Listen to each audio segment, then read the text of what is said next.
Hello friend, math expert with Pankaj पर आप सभी का स्वागत है। हम कर रहे हैं आरआरबी ग्रुप डी में नंबर सिस्टम यानी कि संख्या पद्धति से पूछे गए प्रश्न को, जो आपके होने वाली आरआरसी ग्रुप डी की परीक्षा के लिए महत्वपूर्ण है। और यह पार्ट संख्या पद्धति यानी कि नंबर सिस्टम का पहला पार्ट टाइप पहला और दूसरा है। ठीक है, तो अगर आप पहली बार चैनल पे आए हैं तो वीडियो को लाइक और चैनल को सब्सक्राइब जरूर कर लें। और हम चलते हैं अब क्वेश्चन पे। पहला प्रश्न है कि वह कौन सी सबसे बड़ी संख्या है जो 2 और 3 शेष रखकर 258 और 323 को क्रमशः विभाजित करती है। ये आपके आरआरबी ग्रुप डी में 30/10/2018 को पूछा गया था। सेम ऐसे ही टाइप और ऐसे ही तरीके से आपके आरआरसी ग्रुप डी में पूछे जाएंगे। आपको जो चेंज मिलेगा वो आपको शब्द और अंक, ये दो आपको चेंज मिलेंगे और बाकी टाइप आपका यही रहेगा। तो अगर आपके आरआरसी ग्रुप डी में ऐसे क्वेश्चन आते हैं तो आप उसे सॉल्व कैसे करेंगे कम समय में? तो देखिए, सबसे पहले क्या है, आपका 258 323 को विभाजित किया जाता है इस संख्या को। ठीक है, 258 और 323 को विभाजित किया जाता है तो शेषफल जो है क्रमशः 2 और 3 बचते हैं। इसमें 2 बचता है और इसमें आपका 3 बचता है। अब इन दोनों को हम माइनस यानी कि अंतर करेंगे, माइनस कर देंगे 2, जो भी शेषफल कह रहा है बचने के लिए। तो 258 से जब 2 माइनस करेंगे तो आपका हो जाएगा 256 और ये हो जाएगा आपका 320 हो जाएगा। अब बड़ी संख्या कहा है, इसका मतलब मासा, और मासा हम कैसे निकालते हैं? भाग विधि से निकालेंगे। 256 को 320 में क्या करेंगे? भाग विधि द्वारा मासा निकालेंगे। 256 1 के 256 होता है आपका। अब 320 से 256 में जब माइनस करेंगे तो आपका हो जाएगा 64। और जो ये शेषफल यहाँ पे बचता है, इस शेषफल से इस भाजक को यानी कि 256 को पुनः भाग देते हैं तो 64 चौका आपका हो जाएगा 256। यहाँ पे आपका पूरी तरह विभाजित हो गया, और जिससे पूरी तरह विभाजित हो जाए वही आपका मासा हो जाता है, और यह आपका हो जाएगा आंसर 64। ऑप्शन कौन सा हो जाएगा? सी हो जाएगा आपका राइट आंसर 64। इसका मतलब ये है कि 64 वह सबसे बड़ी संख्या है जो 258 और 323 को विभाजित करती है, लेकिन 2 और 3 क्रमशः शेष देती है। ठीक है, चलिए चलते हैं अगले क्वेश्चन पे। अगला प्रश्न है कि निम्न में से ऐसी कौन सी संख्या है जो 105 को विभाजित करने पर शेषफल 9 देती है और 164 को विभाजित करने पर शेषफल 20 देती है? हम पहले ही प्रश्न की तरह इसे भी सॉल्व करेंगे। कह रहा है कि 105 को जब विभाजित किया जाता है तो 9 शेषफल देती है, यानी कि 9 माइनस कर देंगे 105 में। अब 164 को जब विभाजित किया जाता है किसी संख्या से तो आपको 20 शेषफल देती है, 20 माइनस कर देंगे। अब 164 से जब 20 माइनस करेंगे तो ये आपका हो जाएगा 144, और 105 में जब 9 माइनस करेंगे तो आपका हो जाएगा 96। पहले ही प्रश्न की तरह इसे भी मासा निकालेंगे।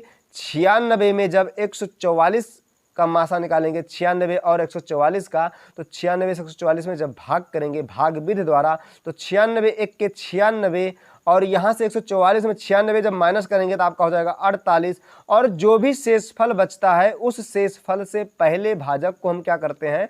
पुनः भाग करते हैं। तो 48 दूना हो जाएगा आपका 96, और ये 48 जो होगा यही आपका आंसर हो जाएगा।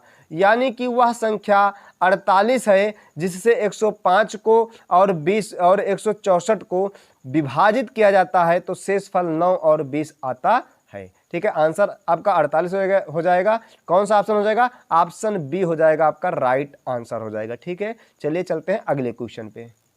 अगला प्रश्न है कि किसी, यहाँ पे किसी होगा, किसी प्राकृत संख्या को 4 5 6 अथवा 7 से विभाजित करने पर प्रत्येक मामले में 1 शेष बचता है तो वह सबसे छोटी संख्या कौन सी है? देखिए सबसे छोटी यानी कि एलसीएम निकालेंगे, तो एलसीएम कैसे निकालेंगे, किसका निकालेंगे? 4, 5, 6 और 7। देखिए यहाँ पे 6 अथवा 7 है, तो यहाँ पे आप 6 या 7 दोनों संख्याओं में से एक कोई नहीं लेंगे, ठीक है, आपको दोनों लेके चलना, क्योंकि एलसीएम कैसे निकालते हैं? पंक्ति बनाते हैं, बारी बारी से इसे विभाजित करेंगे, 2 दूनी 4, पहले 2 से काटेंगे, 2 दूनी 4, 5 नहीं कटेगा वैसे उतार लेंगे, 2 3 6, 2 7 7 नहीं कटेगा, 7 वैसे उतार लेंगे। अब देख रहे हैं कि 2 से 2 ही कटेगा, 2 से, और 5 से 5 ही कटेगा, 3 से 3 ही कटेगा, और 7 जो है 7 से ही कटेगा। तो इन्हें हमें काटने की क्या जरूरत है? इन्हें आपस में गुणा कर देंगे। क्या कर देंगे? गुणा कर देंगे। 2 दूनी 4, 5 20 और 3 60, और 60 सत्ते होता है 420। यानी कि वह संख्या 420 है जिसे 4, 5, 6 और 7 से विभाजित किया जाता है तो शेषफल 0 आता है। लेकिन प्रश्न में कह रहा है कि एक शेषफल बचना चाहिए, तो +1 आपको जोड़ देना है, और जोड़ने के बाद हो जाएगा आपका 421, और यही आपका आंसर हो जाएगा। ठीक है, कौन सा ऑप्शन हो जाएगा? ऑप्शन ए हो जाएगा आपका राइट आंसर। अगर वीडियो अच्छा लग रहा हो तो लाइक और चैनल को सब्सक्राइब जरूर कीजिएगा। बढ़ते हैं अगले क्वेश्चन पे।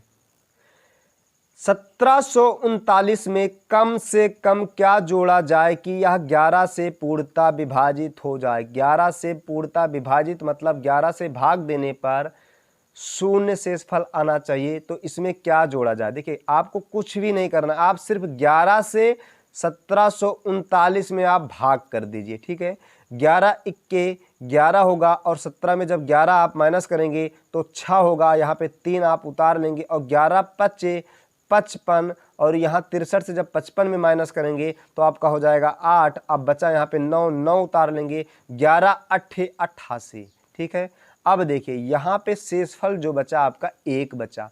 अब यहाँ जोड़ने की बात कर रहा है तो यहाँ पे हम तुरंत प्लस लगा देंगे। ठीक, अब इसमें कौन सी ऐसी संख्या जोड़ी जाए कि ये 11 से पूर्णतः विभाजित हो जाए? तो आपको भी पता है, सबको पता है कि यहाँ पे अगर 10 जोड़ दिया जाएगा तो ये 11 हो जाएगा, और 11 जो है ये 11 से पूर्णतः विभाजित हो जाएगी। तो जोड़ने वाली संख्या क्या है? आपका 10 है। जोड़ने वाली संख्या कौन सी है? 10 है, और यही 10 आपका आंसर हो जाएगा। कौन सा ऑप्शन हो जाएगा? ऑप्शन डी हो जाएगा आपका राइट आंसर।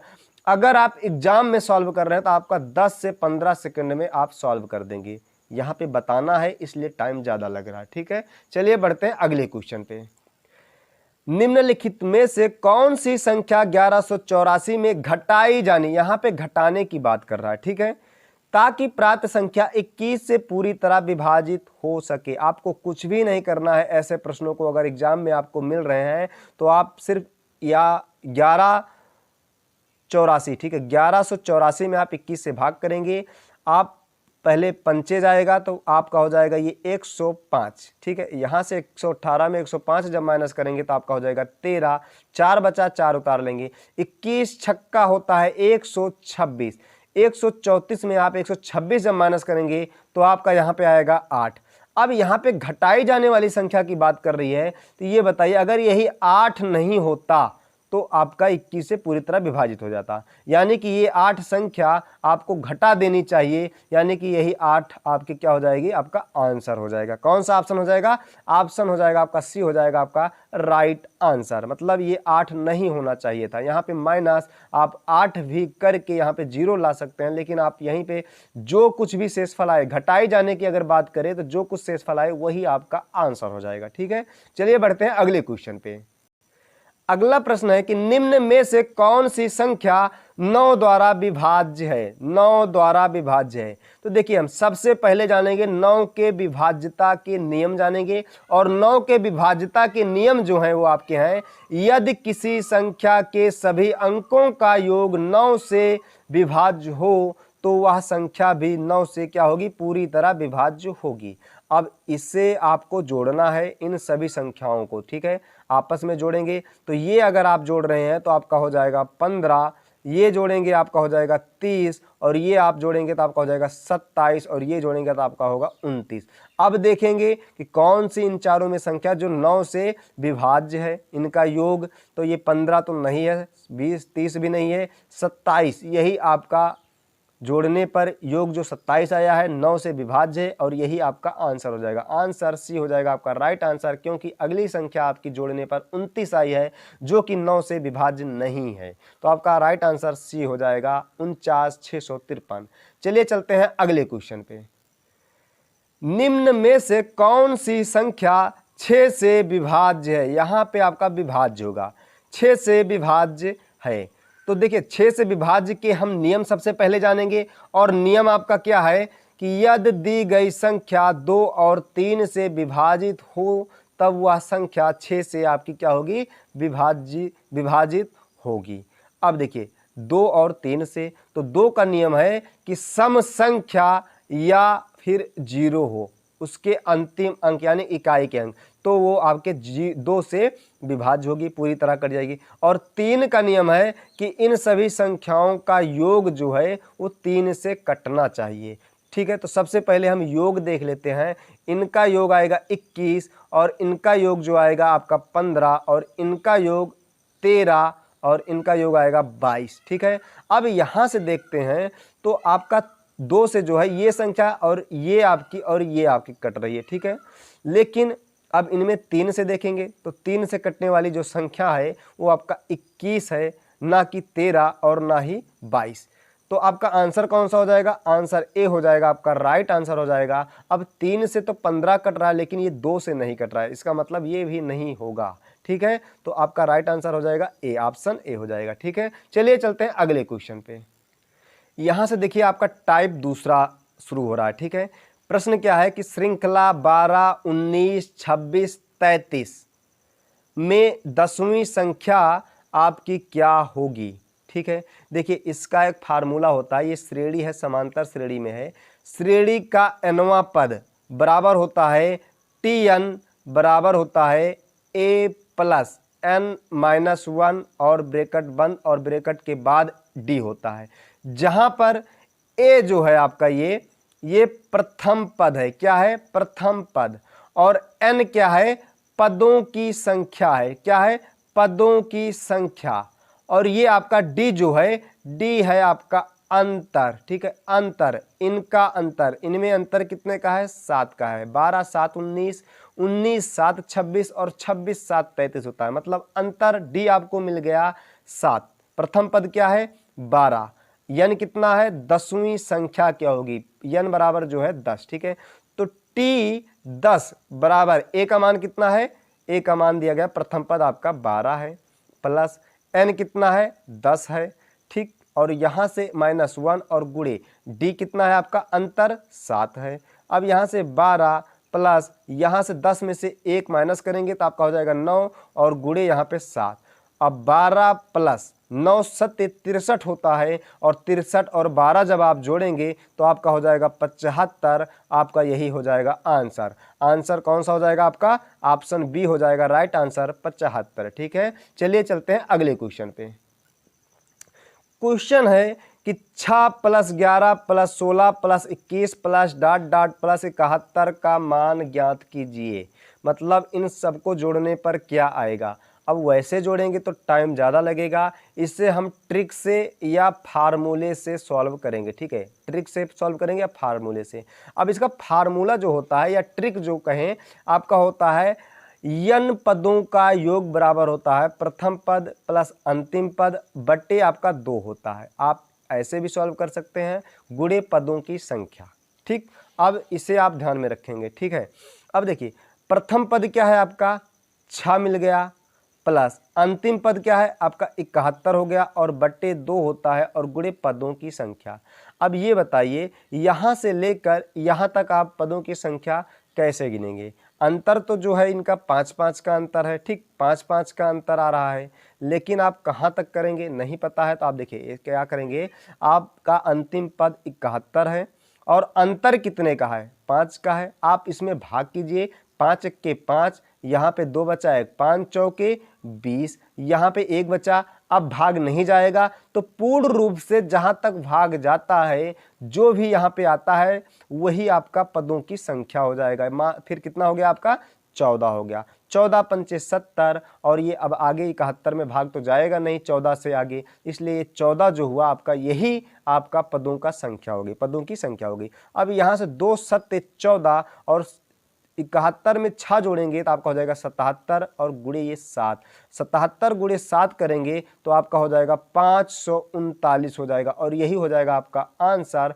कौन सा ऑप्शन हो जाएगा? ऑप्शन ए हो जाएगा आपका राइट आंसर। देखिए अगर आपको ट्रिक या फार्मूला पता है ना तो आप इसे दो लाइन में सॉल्व कर देंगे 10 से 15 सेकंड के अंदर, और आपको एग्जाम में ऐसे ही सॉल्व करना है क्योंकि 90 मिनट में 100 क्वेश्चन का जवाब देना है आपको, वो भी रेलवे की परीक्षा में माइनस मार्किंग है 1/3। ठीक है, चलिए चलते हैं अगले क्वेश्चन पे। श्रेणी 7, 14, 21, 28 डॉट डॉट में कितने पदों का योग 952 है? देखिए इसे हम कैसे करेंगे? ट्रिक से करेंगे, फार्मूले से भी करेंगे, और इसका जो फार्मूला है हम इस पे रखेंगे और इसी को हम ट्रिक बना देते हैं। ठीक है, प्रथम पद प्लस अंतिम पद बटे 2 और गुणे पदों की संख्या होती है n पदों का योग। ठीक है, अब यहाँ पे आपको पदों का योग ही तो निकालना है। ठीक है, अब यहाँ पे आप ऑप्शन का सहारा जरूर लेंगे ऐसे प्रश्नों को, क्योंकि आप लगाने के तरीके से लगाएंगे तो आपका बड़ा सवाल लगेगा, क्योंकि आपको फार्मूले SN पर भी रख सकते हैं और भी तरीका है, लेकिन आप जैसे मैं बता रहा हूँ आप सॉल्व करेंगे तो 2 लाइन में हो जाएगा। ठीक, अब ये देखिए इसका प्रथम पद, और प्रथम पद क्या है आपका 7 है, प्लस अंतिम पद नहीं पता है। अब अंतिम पद हम निकालेंगे, कैसे निकालेंगे? ऑप्शन ले रहे हैं, पहला ऑप्शन ले रहे हैं 16, पहला ऑप्शन ले रहे हैं 16। अब ये बताइए अंतर कितने का है? देखते हैं, 7 का अंतर है, फिर 7 त्रिक 21, 7 चौक 28, 7 का अंतर है। कितने पदों का? आप ऑप्शन से ले रहे हैं 16 ले रहे हैं, और अंतर कितने का है? 7 का है। 16 सत्ते कर दीजिए 112, यानी कि यहाँ पे जो पद आएगा वो 112 होगा। ठीक है, 112 पदों का योग 952 होगा। लेकिन अगर ये ऑप्शन के हिसाब से 16 सही हुआ तो ठीक है 152 आना चाहिए, 952 आपका आना चाहिए। 16 सत्ते 112, अंतिम पद आपको जो मिल गया आपको 112 मिल गया बट्टे 2, और गुणे यहाँ पे होता है पदों की संख्या, और पदों की संख्या कितनी है आपकी? आप ऑप्शन से लिए हैं 16। ठीक, अब यहाँ से काटिए 2 8 16 और 112 में जब आप 7 जोड़ते हैं तो आपका हो जाएगा 119, और ये आपका गुणे 8, 119 में गुणे 8 आप करते हैं तो आपका होता है 952 होता है, और यही आपका आंसर आ गया 952। यानी कि कौन सा ऑप्शन मैच कर गया आपका? ए, आपका आंसर ए जो है मैच कर गया, ऑप्शन ए मैच कर गया 16, यानी कि 16वें पद मतलब 112वें पदों का योग 952 होगा यहाँ से ऑप्शन 16 लेने पर।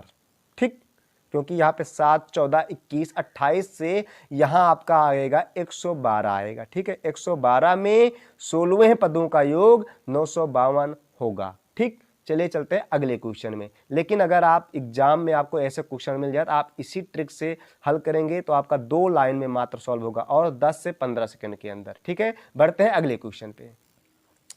प्रश्न है कि यदि 11 यहाँ पे कामा होगा 17, 23 यहाँ पे समांतर श्रेणी में हो तो 12वें पद, ठीक है 12वें पद ज्ञात कीजिए, 12वां पद ज्ञात कीजिए। देखिए अभी हम सॉल्व कर चुके हैं पहले ही कि इसका फार्मूला होता है Tn बराबर a प्लस n माइनस 1 और d। यहाँ पे a जो है आपका प्रथम पद है, प्रथम पद क्या है आपका? 11 है, प्लस n क्या है आपका? पदों की संख्या, 12वां पद बोला है तो 12 माइनस 1, और गुणे डी क्या है आपका? अंतर। यहाँ पे आप देख रहे हैं तो आपको अंतर कितने का मिल रहा है? 6 का अंतर मिल रहा है, यहाँ पे 6 का अंतर मिल रहा है, अंतर 6 हो जाएगा, टी 12 बराबर। ठीक है, अब 11 प्लस 12 में से 1 जाएगा आपका 11 हो जाएगा, और गुणे 6, 11 छक्के 66 हो जाएगा, और ये प्लस आपका 11 है, 66 और 11 जब आप जोड़ते हैं तो आपका हो जाता है 77, और यही हो जाएगा आपका आंसर। कौन सा ऑप्शन हो जाएगा? ऑप्शन ए हो जाएगा आपका राइट आंसर। ठीक है, ये सारे प्रश्न रेलवे में पूछे गए हैं और आरआरसी ग्रुप डी में भी इसी टाइप के प्रश्न पूछे जाएंगे, क्योंकि आपको जो चेंज मिलेंगी वो शब्द और अंक आपको चेंज मिलेंगे, बाकी टाइप आपको चेंज नहीं मिलेगा। ठीक है, अगर वीडियो अच्छा लग रहा हो तो लाइक और चैनल को सब्सक्राइब जरूर कीजिएगा। चलिए बढ़ते हैं अगले क्वेश्चन पे। अगला प्रश्न है कि श्रेणी 1 से 99 तक की गणना में दहाई के कुल अंक कितने हैं। देखिए दहाई के अंक पूछ रहा है, ठीक है, ये आपके रेलवे में पूछा गया है, ठीक है। अब 1 से 99 तक, तो सबसे पहले हम जानेंगे 1 से 10 तक, 1 से 10 तक जानेंगे, ठीक है। अब ये बताइए कि 1 से 10 तक आपको दहाई के अंक कितने मिलेंगे। 1 से लेकर 9 तक एक भी दहाई के अंक नहीं है, और इसमें 10 में, केवल 10 में आपको इकाई दहाई का अंक मिल रहा है। 1 से 10 तक कितने मिले आपको, 1 मिले। अब यहाँ 10 तक हो गया, अब आपका 11 से लेकर आप पहले 90 तक देखेंगे। कितने तक, 90 तक देखेंगे। अब ये बताइए कि 90 तक, 11 से लेकर 90 तक कितने होंगे, आपके 80 होंगे। अब कहेंगे कैसे, तो यहाँ 90 और माइनस आप 10 कर दीजिए। क्यों, क्योंकि आप 10 तक देख चुके हैं और 90 तक आप देख रहे हैं, तो 0 हो जाएगा, ये 8 हो जाएगा, 80, ये 80 हो गया 11 से 90 तक। अब यहाँ से आप 91 से कहाँ तक देखेंगे, 99 तक देखेंगे। क्यों देखेंगे, क्योंकि आपको 99 तक ही कहा गया है। तो अब 99 तक के लिए आप 90 तक देखे थे, तो 99 में आप 90 को जब माइनस करते हैं, क्योंकि 90 तक देख रहे हैं और 99 तक देख रहे हैं और 90 तक देख चुके हैं, तो यहाँ से आप घटाते हैं तो 9 आता है, यानी कि 9 हो जाएगा। और 80 एक 81 और ये 9 आपका 90 हो जाएगा, यानी कि 90 आपका राइट आंसर हो जाएगा। कौन सा ऑप्शन हो जाएगा, ऑप्शन बी हो जाएगा राइट आंसर। यानी कि श्रेणी 1 से 99 तक की गणना में दहाई के जो कुल अंक मिले हैं वो आपके 90 होंगे। अगर वीडियो अच्छा लगा हो तो लाइक जरूर कर दीजिएगा और चैनल को सब्सक्राइब जरूर कर लीजिएगा, ठीक है। मिलते हैं अगले नेक्स्ट वीडियो में, तब तक के लिए tata bye bye, thank you, Jai Hind.